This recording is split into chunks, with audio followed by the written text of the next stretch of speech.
I'm going to start while Simon is preparing the slides. This presentation, in the beginning slide, the Android control vending machine, I presented at SwiNOG 22, so roughly 8 years ago. And today, this is a 5-minute talk, only a lightning talk. We did some reuse of that Android account, and I want to show you what we did there. So this vending machine, the purpose was you got an Android phone or a smartphone which you can control via that phone. And you were able to purchase products. For example, in our case, these were transceivers, because I'm Thomas from Flexoptix. And yeah, we started that project in 2011, and then this was my final slide last time at the SwiNOG meeting. And we said, okay, the goal is to have that prototype now. Oh, sorry, I need a...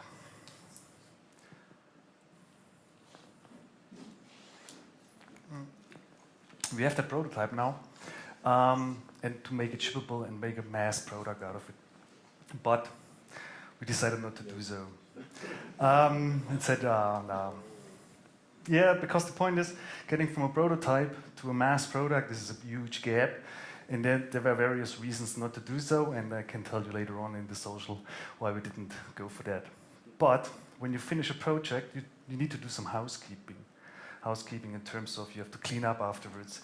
And there was one point we had our Android account still, the developer account. We said, okay, what are we going to do with that one? Do we close it down, or do we just going to keep it, build an app? Now, building an app without use case is not really makes no sense at all. So we said, okay, we'll look in our toolbox within the company. What else do we have there? And for sure, Flexoptix has transceivers. We looked into a transceiver again. We do this quite often. And I try that one here. Yeah, perfect. Within a transceiver, you have the optical engines, the receiver and transmitter, and no worries, I don't talk about them now. And you got a microcontroller in there. And this microcontroller here, what it does, it gives the capability to do diagnostic function on your optical components in there. So what you know, basically, as network operator, the TX and RX levels of your optical links. That's one important thing. The second one is, we looked at passive muxes.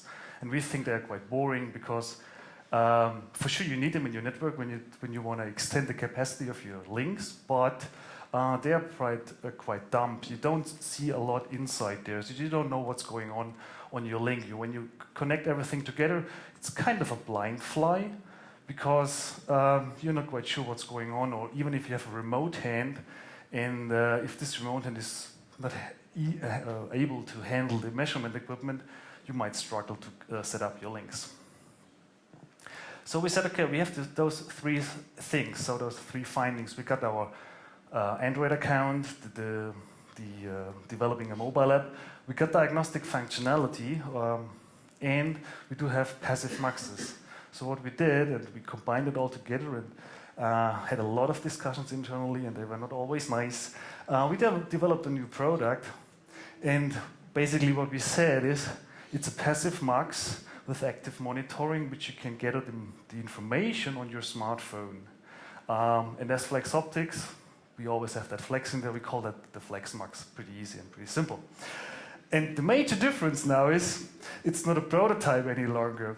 So we got the approval done for all the equipment safety stuff, and we are at the moment starting the mass production to get it done. Yeah. I have it with me, so if you want to have a look at it later on at the social, I can show you how it works. Thank you very much.